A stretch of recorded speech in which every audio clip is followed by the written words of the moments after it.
Yang berhormat Tan Sri, Datuk-Datuk dan Datin, warga perwakilan dan warga pemerhati. Dengan ini, majlis dengan segala hormatnya mempersilakan Timbalan Presiden Parti Keadilan Rakyat yang berhormat Tan Tuan Muhammad Azmin bin Ali bagi menyampaikan ucapan dan seterusnya merasmikan Kongres Nasional Tahunan Wanita dan Angkatan Muda Parti Keadilan Rakyat kali ke-8 2011. Majlis dengan segala hormatnya mempersilakan. Bismillahirrahmanirrahim. Alhamdulillahi Rabbil Alamin. Wassalatu wassalamu ala ashrafil anbiya wal mursalin wa ala alihi wa ashabihi ajma'in. Assalamualaikum warahmatullahi ta'ala wabarakatuh. Dan salam sejahtera. Kewilaiping ta jahau Barakan. Yang berusaha sahabat saya Saudara Syamsul Iskandar Muhammad Akin, Ketua Angkatan Muda. Yang berhormat Puan Hajah Zuraidah Kamarudin, Ketua Wanita. Adinda saya Saudari Siti Aisyah Syekh Ismail, Ketua Sri Kandi. Sebab itu saya memilih pakai baju warna ungu pada pagi ini.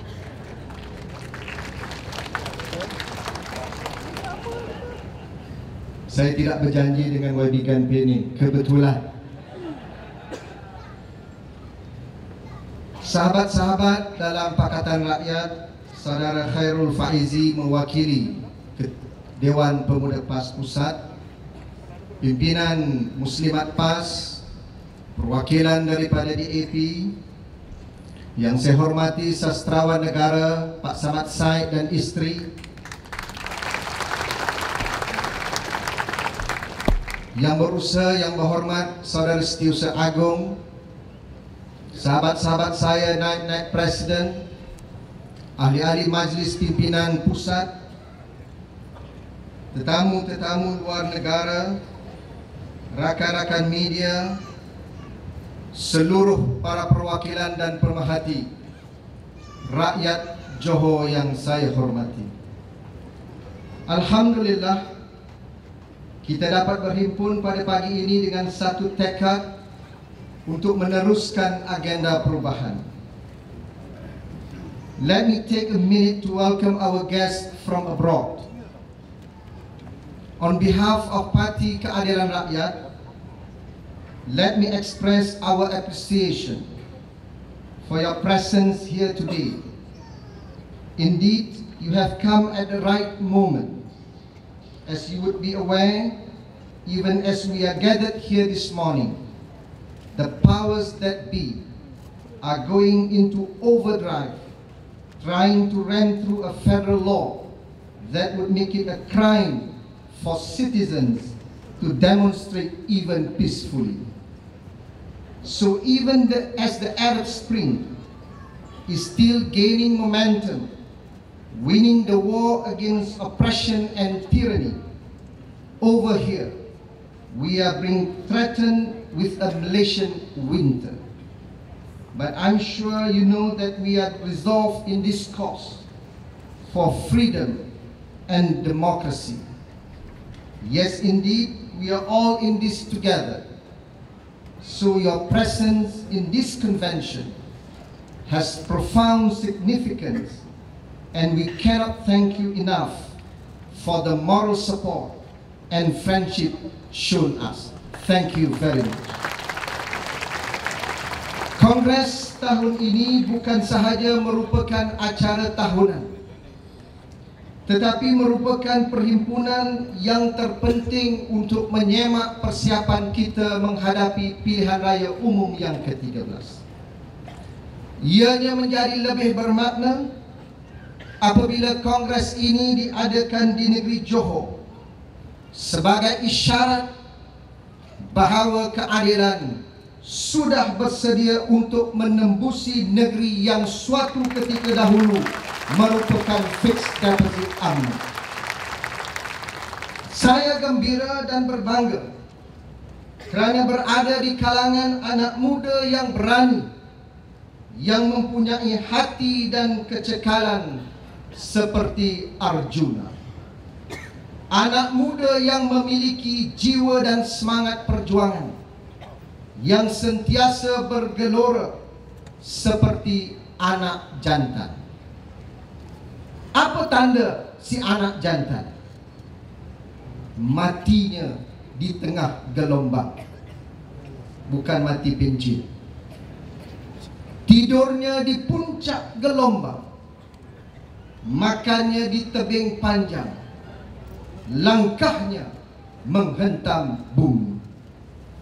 Pilihan Raya Umum ke-13 adalah sebuah medan pertempuran yang paling dahsyat. Inilah medan Kurukshetra, seperti yang disebut dalam Mahabharata. Pilihan raya ini adalah penentu masa depan rakyat dan negara Malaysia. Keadilan perlu siap siaga untuk mengambil alih tanggungjawab memimpin rakyat menuju Malaysia baru. Ini kerana pilihan raya ini adalah pilihan raya untuk menyelamatkan rakyat. Mengimbau kembali sejarah lebih sedekad lalu, ketika hampir setiap minggu rakyat berhimpun di tengah Kuala Lumpur. Gerakan Reformasi September 1998 adalah wahana untuk memenuhi amanah dan cita-cita murni rakyat.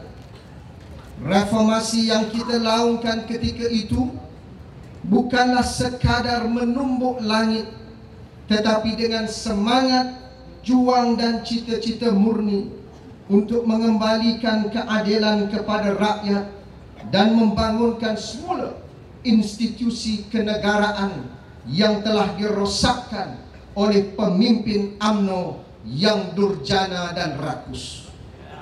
Daripada iktizam dan cita-cita murni kebangkitan rakyat ini telah lahir Parti Keadilan Nasional yang kemudiannya mengambil pendirian politik yang progresif untuk bergabung dengan Parti Rakyat Malaysia dan muncul sebagai sebuah parti keramat yang bernama Parti Keadilan Rakyat. Dalam kekalutan lanskap politik negara yang berada di bawah hegemoni UMNO, politik perkauman sempit menjadi tembok untuk menghalang agenda reformasi daripada mendapat tempat dalam masyarakat. Rakyat disogok dengan berbagai propaganda jahat untuk mencetuskan rasa takut dan curiga dalam masyarakat majmuk, sehingga mereka takut untuk merubah. Meskipun rakyat Malaysia mahukan perubahan, namun mereka tetap terpasung dalam ketakutan dan kebimbangan bahawa kaum mereka tidak lagi akan mendapat keistimewaan.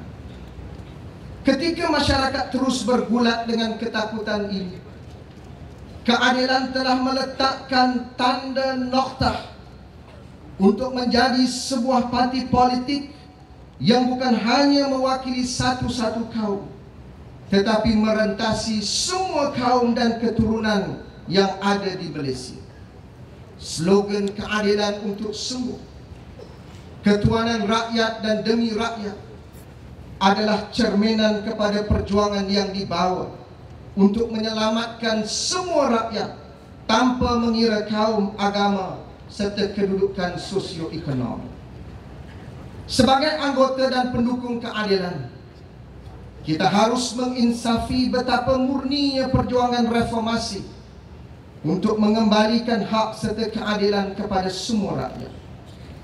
Asas perjuangan ini telah dipasak ke bumi Malaysia dalam Deklarasi Permatang Pauh yang menyatakan tekad rakyat yang berbilang bangsa dan agama untuk melancarkan gerakan reformasi total. In uridu illa al-islah mastata. Tidaklah kami mahu melainkan untuk melakukan islah sekuat daya kami. Alhamdulillah, kita bersyukur perjuangan yang bersandarkan keyakinan yang tinggi bahawa kebenaran pastinya akan menang telah menempa kejayaan dengan kemenangan 5 buah negeri dalam pilihan raya umum ke-12. Lebih bermakna lagi apabila terbentuknya Muafakat Pakatan Rakyat yang sebelumnya dikenal sebagai Barisan Alternatif. Setelah pilihan raya umum 2008, Pakatan Rakyat turut menang 9 daripada 16 pilihan raya kecil yang diadakan. Rakyat Sarawak turut menyambut gelora perubahan ini dengan melakar lanskap politik baru Sarawak. Rakyat Sarawak di pedalaman tidak ketinggalan dalam agenda reformasi. Mereka memberi kemenangan bermakna kepada keadilan di Bakalalan, Krian dan Batu Lintang. Hari ini masyarakat Felda juga telah bangkit bersama keadilan, menyatakan keberanian mereka menentang penyelewengan yang berlaku secara terang-terangan. Tahniah kepada perwakilan wanita Felda yang turut hadir dalam perhimpunan pada pagi ini. Ini membuktikan bahawa momentum perubahan berterusan dan masih bertiup kencang dari Perlis hingga ke Sabah. Namun, bukan hanya kejayaan itu yang harus kita banggakan. Lebih bermakna lagi apabila perjuangan gerakan reformasi dan keadilan sebagai sebuah gerakan dan parti politik pelbagai kaum berjaya mendapat tempat dalam hati rakyat. Ini sekaligus mengubah lanskap politik Malaysia daripada politik yang bersandarkan kepada kotak perkauman yang sempit kepada keterbukaan politik demi kemaslahatan seluruh rakyat Malaysia. Inilah wajah baru politik Malaysia dalam sejarah dunia moden yang dipelopori oleh keadilan sebagai aspirasi seluruh rakyat Malaysia. Malaysia kini menuju ke arah pembentukan sistem dua parti. Melalui sistem ini, rakyat akan mengalami anjakan paradigma dalam membuat penilaian politik dengan lebih rasional dan berasaskan maklumat. Justru itu, sebarang usaha dari parti serpehan, termasuk yang ditaja UMNO, untuk menggugat demokrasi, pastinya akan tersungkur dan ditolak oleh rakyat dalam pilihan raya yang akan datang. Rakyat mesti menolak mereka kerana mereka bersekongkol dengan musuh demokrasi. Mereka ini tidak lebih dari kembiri politik.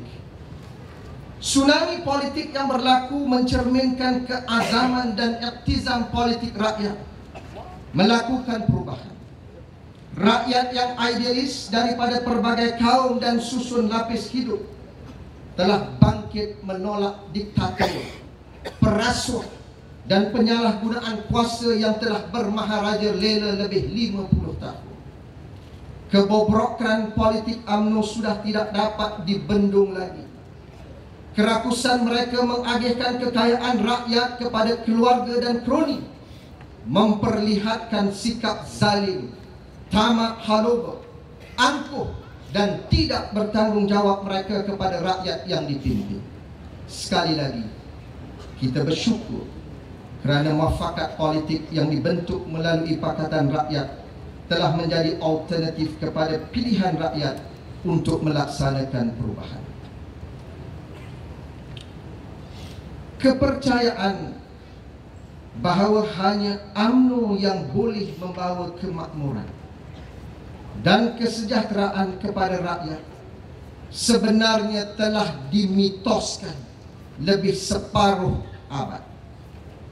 Hari ini, keadilan sudah bersedia untuk menerajui gerakan rakyat untuk memecahkan mitos ini. UMNO lahir di Johor, maka di negeri inilah saya ingin berikrar di depan pimpinan Angkatan Muda Wanita dan Sri Kandi bahawa keadilan akan menerajui Malaysia tanpa UMNO.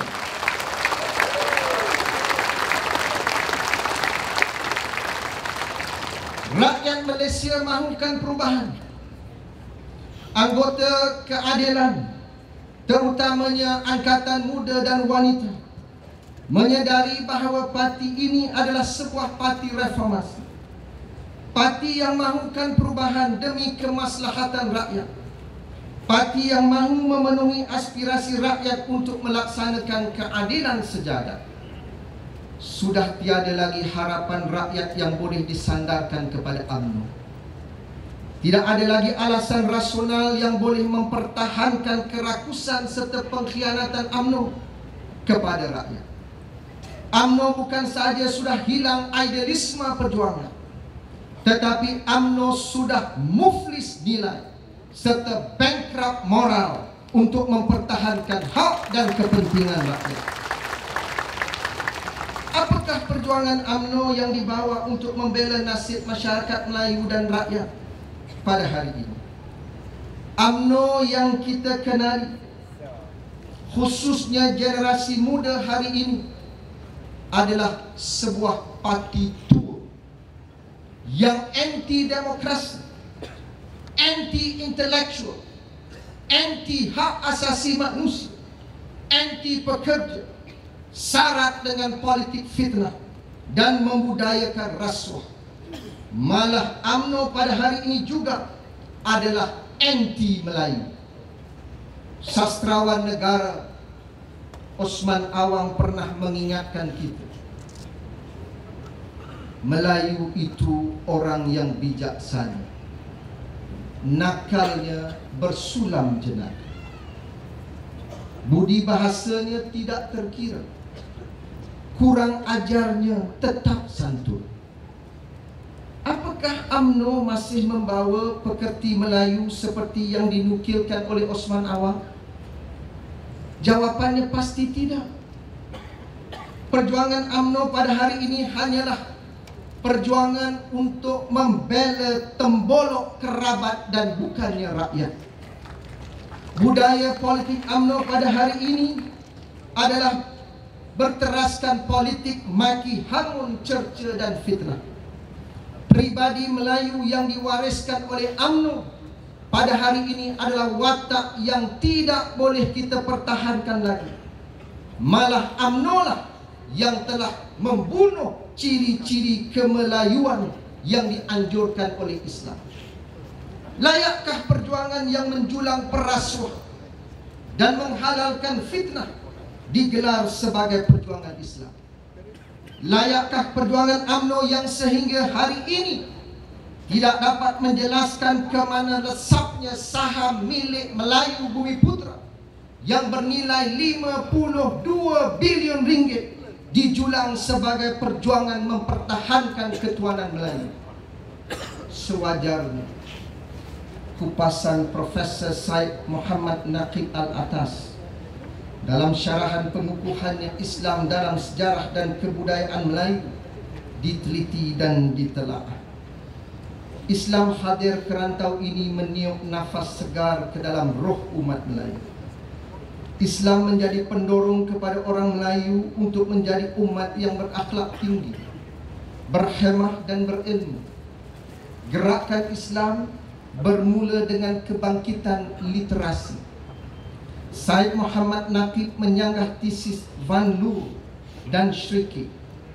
Kedua-dua sarjana tersebut menganggap Islam sekadar membentuk lapisan nipis dalam sejarah dan kebudayaan orang Melayu.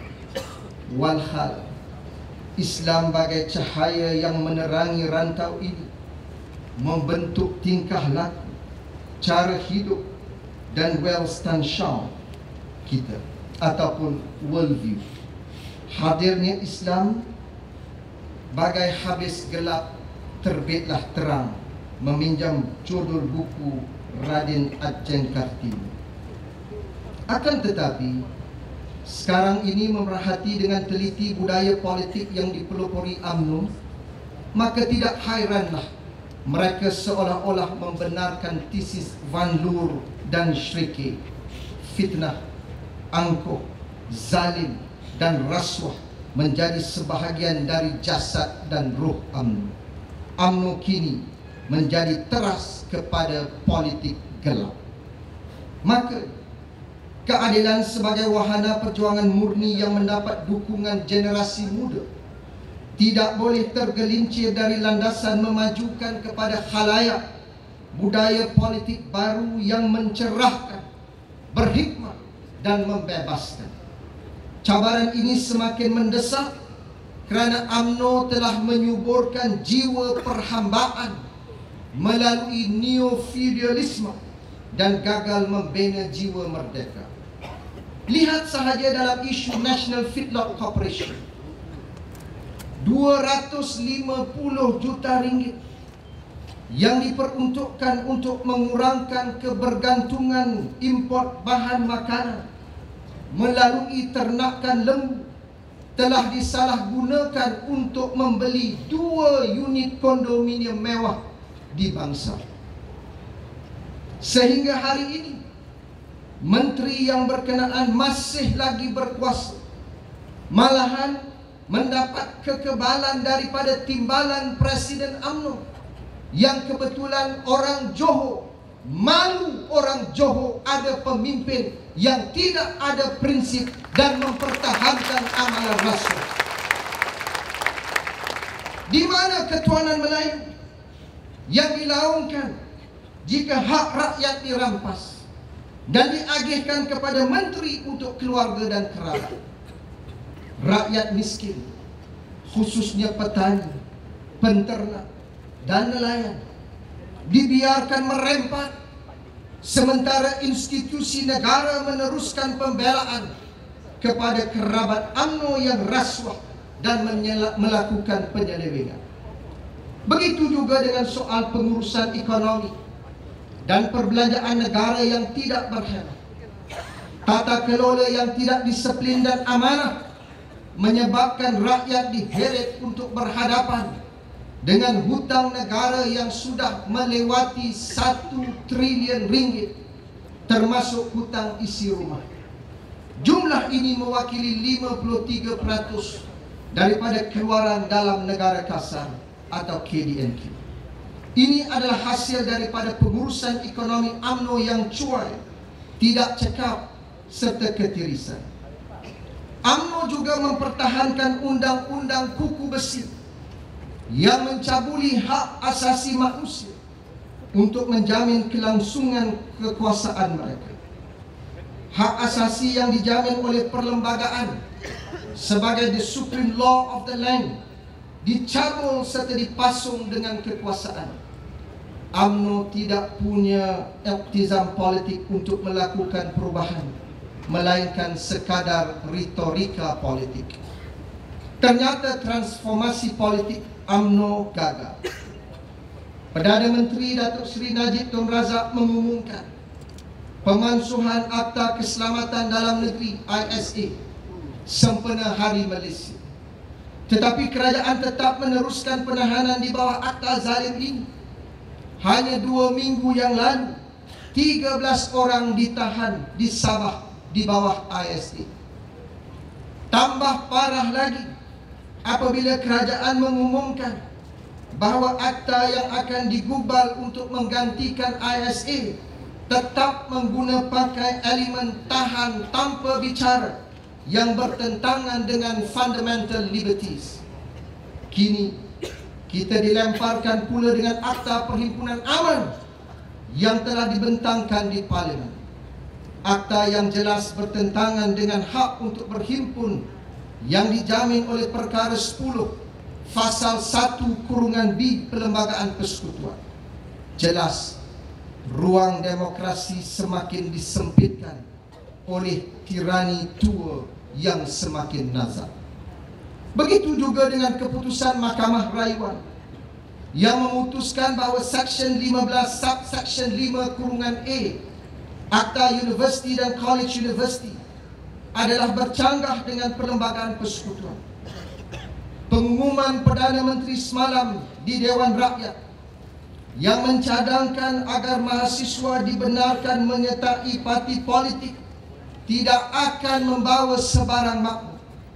Sekiranya Perdana Menteri ikhlas, mengapa beliau sendiri yang meneruskan rayuan ke atas keputusan kes UKM 4? Sikap hipokrisi Najib perlu ditolak oleh generasi muda dan mahasiswa dalam pilihan raya umum yang akan datang.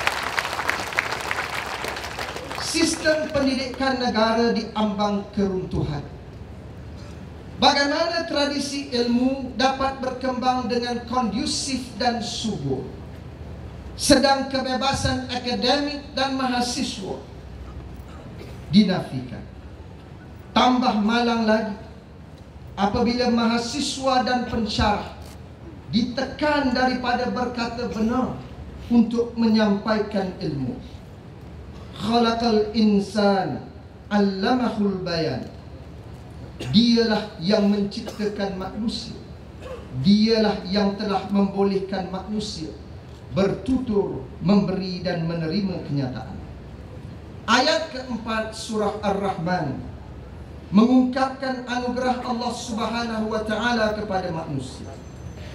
Esensi kemuliaan insan atau jauharul insaniyah, antaranya kekuatan pengungkapan, hak untuk menyampaikan dan menyatakan kebenaran. Oleh kerana itu, kemahuan pemerintah untuk membelenggu hak kebebasan rakyat untuk bersuara bukan sahaja bercanggah dengan perlembagaan, tetapi juga bercanggah dengan pesan Al-Quran. Jika UMNO dibiarkan terus kekal berkuasa, maka generasi muda sebagai harapan kepada masa depan negara tidak akan muncul sebagai generasi yang berwibawa dan unggul dalam sebuah negara moden. Inilah realiti Malaysia pada hari ini. Perdana Menteri memperdayakan rakyat dengan pemberian palsu. Di mana nilai seorang pemimpin negara jika tidak boleh berpegang kepada janjinya? Sedangkan pepatah Melayu menyebut lembu dipegang pada talinya, manusia dipegang pada janjinya.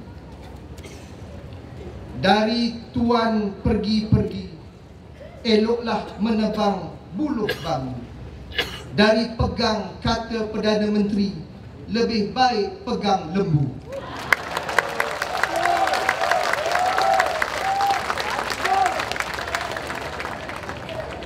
Keadilan sebagai parti yang sentiasa memperjuangkan nasib rakyat harus menggalas tanggungjawab dan harapan rakyat seluruhnya untuk mempunyai kehidupan baru yang jauh lebih baik di negara sendiri. Keadilan dan Pakatan Rakyat telah membuktikan keunggulannya mentadbir beberapa buah negeri. Pentadbiran yang berteraskan disiplin dan amanah menjamin keharmonian dan kesejahteraan seluruh rakyat. Kekayaan dari penghasilan negeri telah diagih kepada seluruh rakyat tanpa rasa prasangka dan diskriminasi, untuk memastikan hak rakyat dikembalikan kepada mereka. Prinsip keadilan jelas. Khazanah negeri adalah hak rakyat, bukan kurniaan sang penguasa. Ketua Audit Negara telah menegaskan bahawa prestasi ekonomi di negeri-negeri Pakatan Rakyat adalah baik. Analisis audit melaporkan kepada Dewan Rakyat bahawa kedudukan wang tunai negeri Selangor yang merupakan aset kerajaan negeri menunjukkan peningkatan yang ketara pada tahun 2010 berjumlah 301.1 juta ringgit menjadi 918.3 juta ringgit berbanding 617.2 juta ringgit pada tahun 2009. Peningkatan baki wang tunai pada akhir tahun 2010 adalah disebabkan jumlah penerimaan, iaitu 1,753.4 juta ringgit adalah lebih tinggi berbanding pembayaran berjumlah 1,452,4 juta ringgit, iaitu lebihan sejumlah 301,1 juta ringgit, memandangkan Kerajaan Negeri Selangor di bawah pentadbiran Yang Amat Berhormat Tan Sri Abdul Khalid bin Ibrahim telah berjaya menurunkan perbelanjaan mengurus sebanyak 24,9% berbanding tahun 2009. Kerajaan Negeri Selangor juga membuat bayaran sejumlah 253,2 juta ringgit, termasuk annuiti tahun semasa berjumlah 79,7 juta ringgit, hasil hutang Negeri Selangor yang ditinggalkan oleh pentadbiran Datuk Seri Khair Toyo sebanyak 40 jenis hutang kepada Kerajaan Persekutuan. Ini bermakna Kerajaan negeri berjaya membuat pinjaman prinsipal berjumlah 100.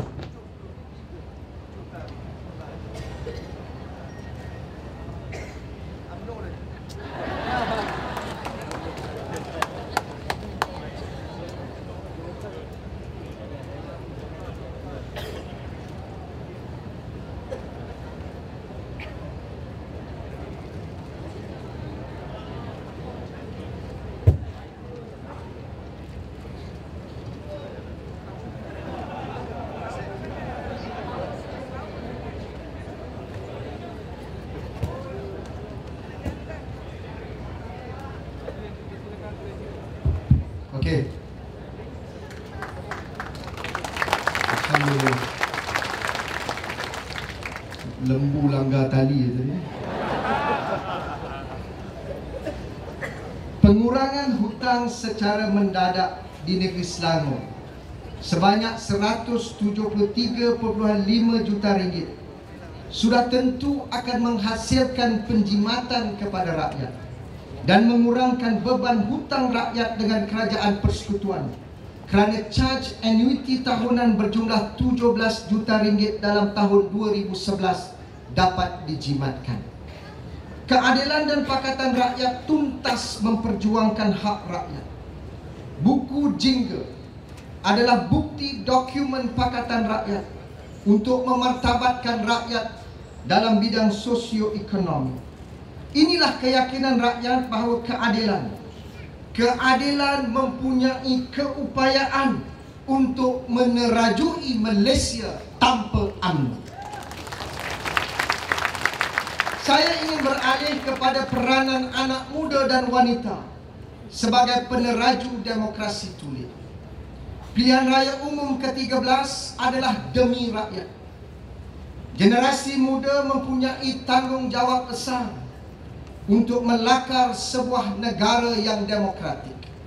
Maka angkatan muda dan wanita harus menggembling usaha dan kekuatan untuk memastikan agenda reformasi berjaya. Perjuangan cita-cita murni rakyat untuk melakukan perubahan harus diterajui oleh keadilan.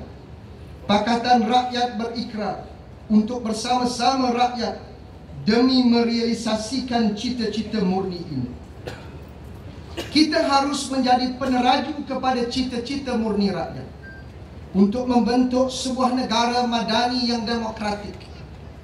Reinhold Niebuhr menyebut, man's capacity for justice makes democracy possible, but man's inclination to injustice makes democracy necessary. Kemampuan manusia untuk berlaku adil menjadikan demokrasi itu satu kemungkinan, tetapi kecenderungan manusia kepada kejahatan menjadi demokrasi itu satu kewajipan.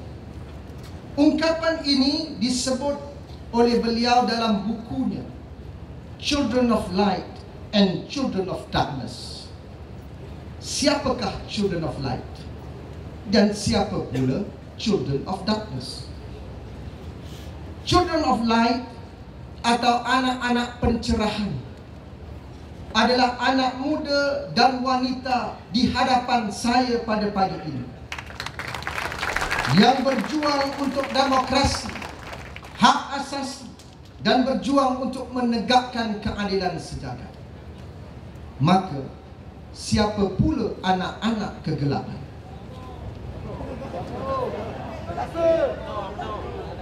Anak-anak kegelapan atau children of darkness adalah UMNO. Anak-anak kegelapan adalah UMNO yang anti kepada demokrasi, anti kepada kebebasan, anti kepada keadilan sejagat, dan bersekongkol untuk meneruskan hegemoni yang mencengkam kehidupan rakyat. Justru saya menyeru angkatan muda dan wanita merangkul bakat serta potensi generasi muda yang mahu bersama kita. Kita wajar meneladani Liu Bei yang tajam mengesan bakat Zhuge Liang. Betul. Zhuge Liang menyertai perjuangan Liu Bei, sedangkan umurnya baru sekitar 20-an. Oleh itu, angkatan muda dan wanita perlu menyediakan ruang untuk bakat ini berperanan dengan lebih berkesan. Terbukti dalam kisah Zhuge Liang, beliau tiada tandingannya sebagai strategis biarpun dalam usia yang muda. Pimpinan angkatan muda dan wanita perlu menelaah karya besar Sun Guoyuan-git, Kisah Tiga Negara. Saya telah menerima senarai cadangan calon-calon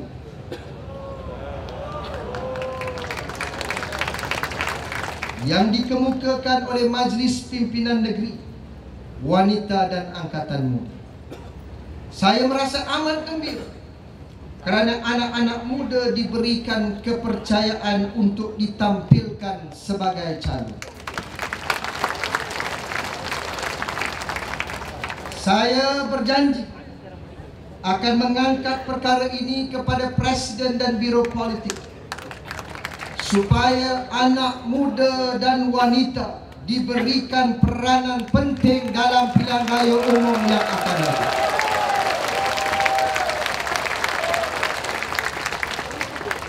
Dah setengah jam saya berucap, inilah tepukan yang paling bermurah.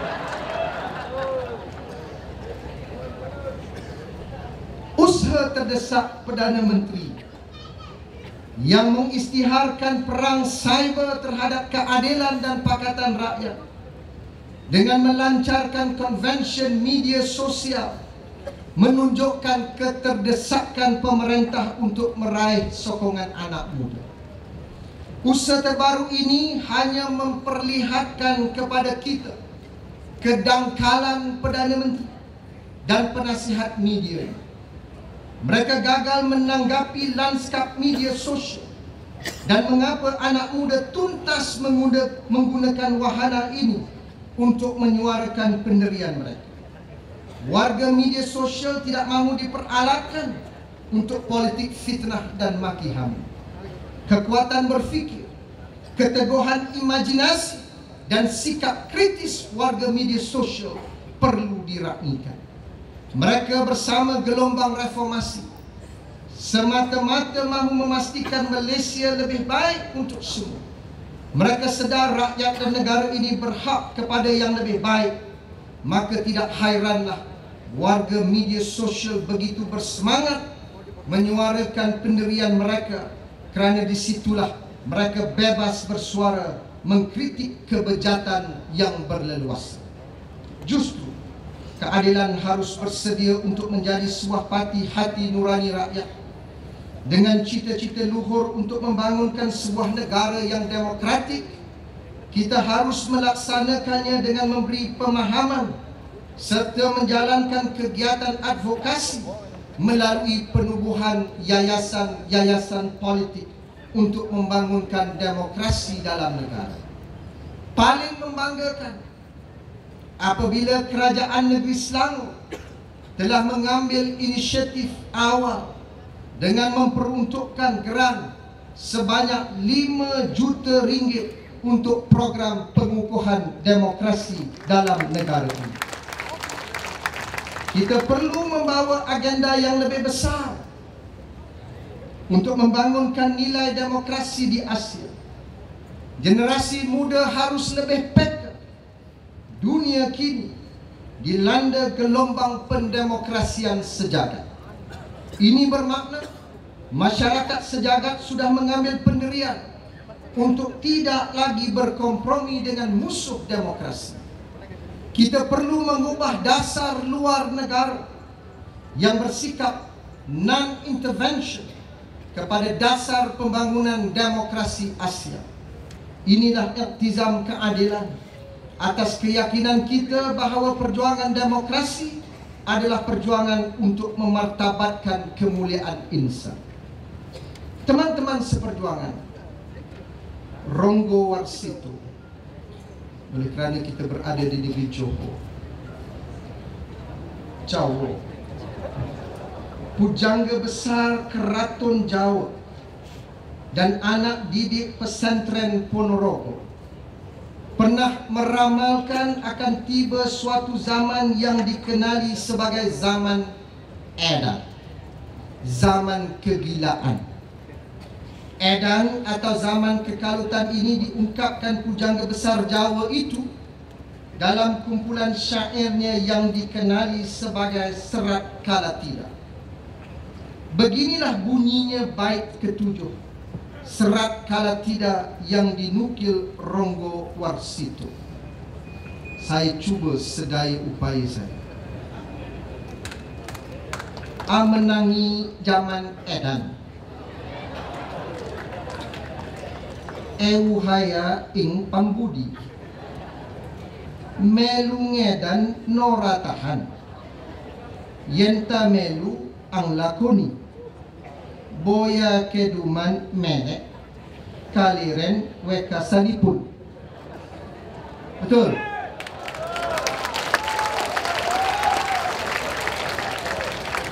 InsyaAllah habislah UMNO di negeri Johor. Menyaksikan zaman gila, serba susah dalam bertindak.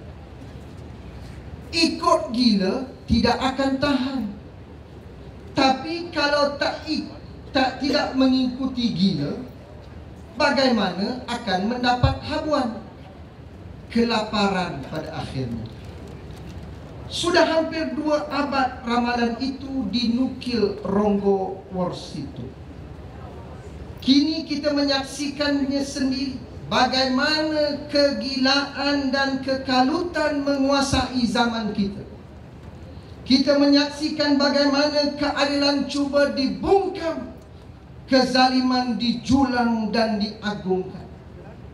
Kita lihat bagaimana yang memperjuangkan kebenaran difitnah dan dinista, manakala para pendusta diangkat sebagai wira. Yang lebih malangnya buat negara dan bangsa ini, kita menyaksikan bagaimana mediocrity berleluasa. Mediocre dan Filistinisme membudaya dan mengakar dalam masyarakat. Inilah bukti kita hidup di zaman edan, zaman kegilaan. Walau bagaimanapun kita harus sedar, mediocrity atau kelaehan ini tidaklah muncul secara tiba-tiba. Kekalutan dan kegilaanlah yang membenarkan kelaehan ini. Laeh, sebagaimana yang disampaikan kepada kita oleh Ronggo Warsito, ikut gila tidak akan tahan. Tapi kalau tidak mengikuti gila, bagaimana akan mendapat habuan?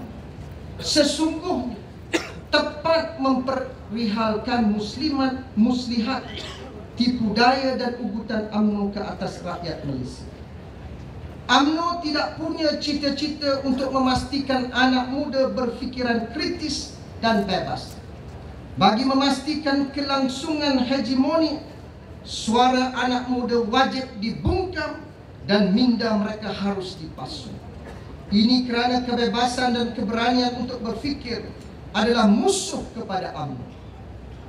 Menyadari keampuhan daya fikir sebagai senjata membongkar mitos hegemoni UMNO. Dr. Mahathir, dengar baik-baik. Kamulah dalang memastikan AUKU dilaksanakan berpuluh tahun. Undang-undang bejat ini berselindung di sebalik alasan mahukan para mahasiswa menumpukan perhatian kepada pelajaran semata-mata, ternyata merupakan suatu pembohongan.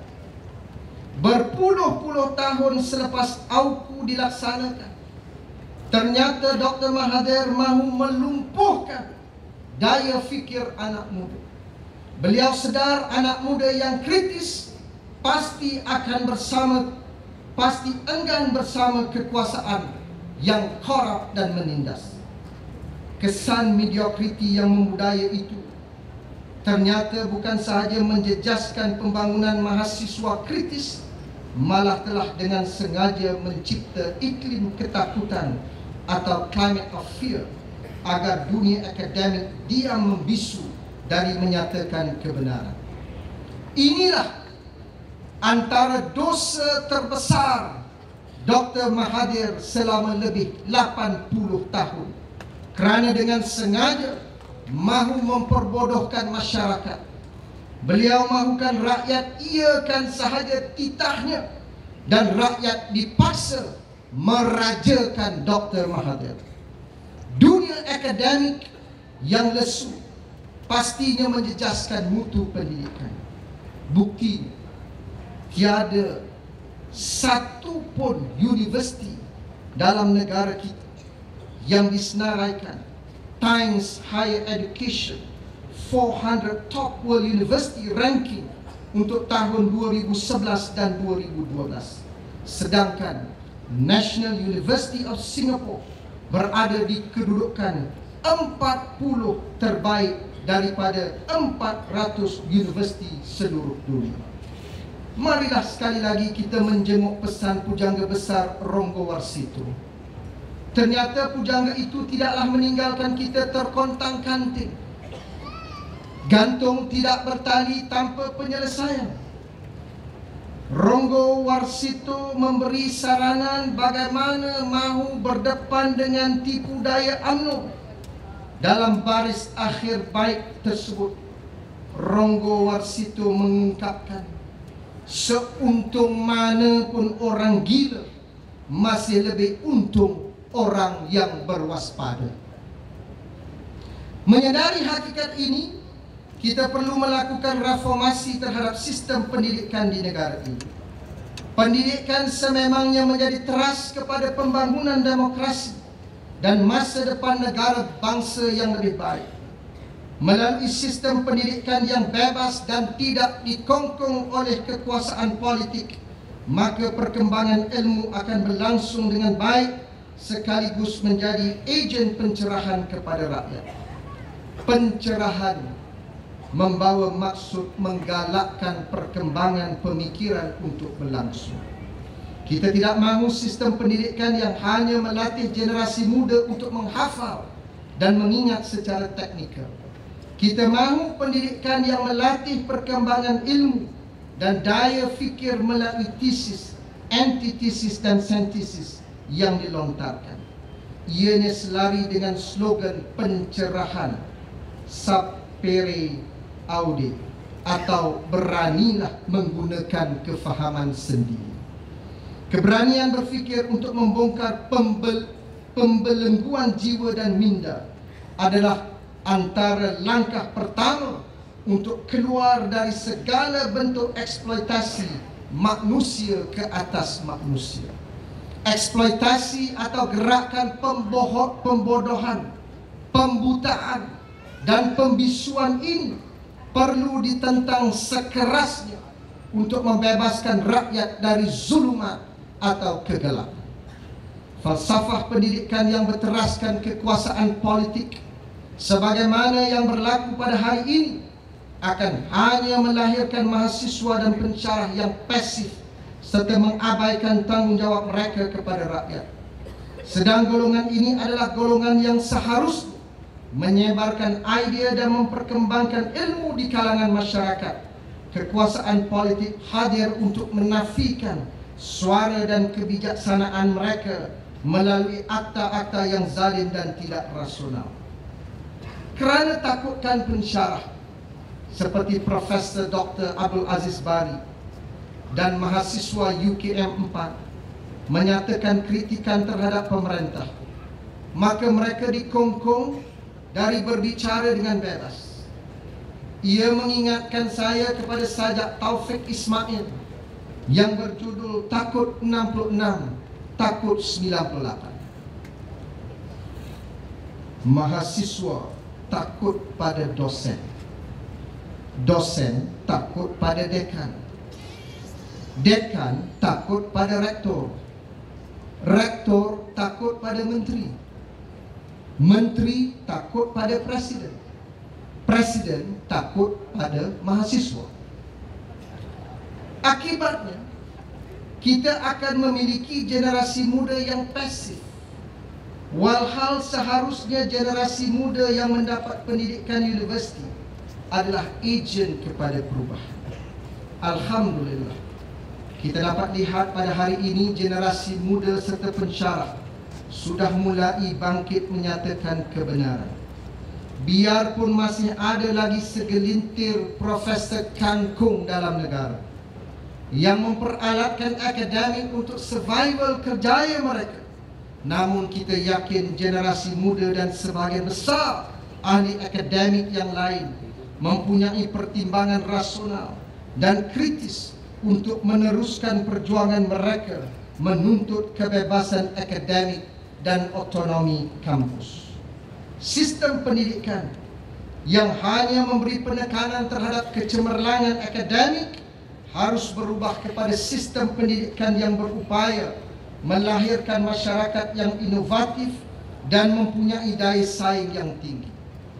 Kita mahu melahirkan generasi muda yang dikenal sebagai generasi tweakers, seperti yang diungkap oleh Malcolm Gladwell dalam rencana The Tweaker, The Real Genius of Steve Jobs.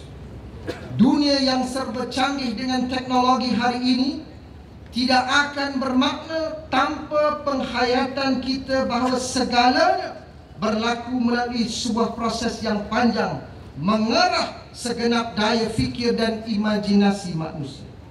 Maka menjadi tanggungjawab sistem pendidikan kita untuk melahirkan insan seperti Steve Jobs yang boleh berbangga dengan Apple dan Pixar, atau George Lucas dengan siri filem Star Wars. Fikiran inilah yang dibawa oleh Malcolm Gladwell dalam rencana di majalah The New Yorker. Apa yang menjadi perhatiannya ialah kekuatan yang mendasari serta berjaya membangunkan generasi yang kita kenal sebagai generasi tweakers, generasi yang kukuh kekuatan daya ciptaannya, berani serta yakin untuk bersaing dengan sesiapa sahaja, namun tidak tercabut dari akar budayanya. Inilah tema sebenar yang harus dibawa oleh sistem pendidikan kita untuk menempuhi cabaran pada masa akan datang sebagai sebuah negara moden. Akhirnya, teman-teman seperjuangan sekalian, pilihan raya umum ke-13 adalah pilihan raya umum yang penting buat rakyat Malaysia. Kesemua jentera dan kekuatan harus digerakkan sekarang sebagai penerus kepada momentum yang sedia ada. Sekali lagi kita harus ingat bahawa pilihan raya ini bukanlah semata-mata untuk kemenangan keadilan, tetapi pilihan raya ini adalah pilihan raya untuk rakyat. Kemenangan keadilan dan pakatan rakyat bermakna kemenangan rakyat menentang kezaliman dan kebobrokan UMNO. Selaku mereka yang tergolong sebagai generasi muda, angkatan muda dan wanita keadilan perlu menjadi conscience of majority and minority, menjadi damir kepada rakyat. Kita perlu memastikan supaya gerakan perubahan oleh rakyat terus berlanjutan sehingga pilihan raya umum akan datang. Generasi muda perlu menyatakan tekad untuk menerajui perubahan yang bakal berlaku. Keyakinan kita, rakyat menuntut perubahan. Tidak ada rakyat yang mahu mempertahankan kebejatan yang berlaku. Inilah zeitgeist atau semangat zaman. Nilai dan semangat ini pastinya diterajui oleh generasi muda, khususnya pada zaman ini. Zaman di mana generasi muda menerajui perubahan yang berlaku. Mutakhir ini kita dikejutkan dengan satu gerakan yang menggelar diri mereka Occupy. Anak muda di kota-kota besar seperti di New York, London dan Portland menyatakan protes terhadap elit korporat dan kekuasaan yang membolot khazanah negara. Mereka membawa slogan bahawa mereka mewakili 99% rakyat, manakala hegemoni yang terus-menerus membolot khazanah negara hanya terdiri dari 1% sahaja. Ini merupakan cerminan bahawa anak muda menuntut supaya peranan mereka untuk melakukan perubahan diiktiraf. Semangat inilah semangat zaman, zeitgeist yang sedang membara dalam jiwa generasi muda hari ini. Begitu juga Arab Spring yang membuktikan bahawa generasi muda mampu menggerakkan perubahan untuk rakyat. Keazaman dan tekad mereka untuk menuntut keadilan, kebebasan dan demokrasi adalah nilai yang seharusnya dikongsi bersama oleh generasi muda di Malaysia. Biarpun jarak kita jauh beribu batu, namun kita harus punya keyakinan bahawa nilai ini tetap akan dikongsi bersama dengan tekad bahawa zaman ini adalah zaman perubahan. Malah Confucius dalam Lunyu menukilkan Si Haizi Niji Ziongli yang bermakna 4 lautan terbentang luas, semua manusia bersaudara. Betul tak? Jawa betul, Mandarin betul. Alhamdulillah. Kita semua sedang menelusuri liku-liku yang sama. Namun kita perlu terus memastikan agar perubahan ini terlaksana. Biarpun pelbagai serangan yang dilakukan oleh UMNO untuk memastikan agar perjuangan kita untuk membela nasib rakyat ini terencat, kita harus terus mara dengan yakin. Peringatan keras untuk UMNO. Apapun konspirasi untuk memenjarakan saudara Anwar Ibrahim, kami anak-anak muda dan wanita berikrar akan bangkit meruntuhkan tembok kezaliman penjara untuk membebaskan Datuk Seri Anwar Ibrahim. Pakatan Rakyat telah sepakat bahawa Datuk Seri Anwar Ibrahim adalah Perdana Menteri Malaysia yang ke-7.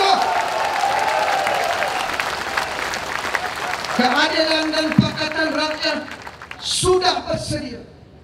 Kita sudah ada dasar bersama. Kita sudah ada buku jingga. Kita sudah ada belanjawan negara.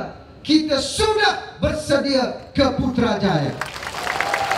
InsyaAllah, dengan azam dan tekad perjuangan yang istiqamah, pintu kebenaran akan terbuka luas dan kita perlu memimpin rakyat untuk melaksanakan perubahan. Yakinlah teman-teman seperjuanganku, Malaysia tanpa UMNO adalah Malaysia yang demokratik. Malaysia tanpa UMNO adalah Malaysia yang makmur.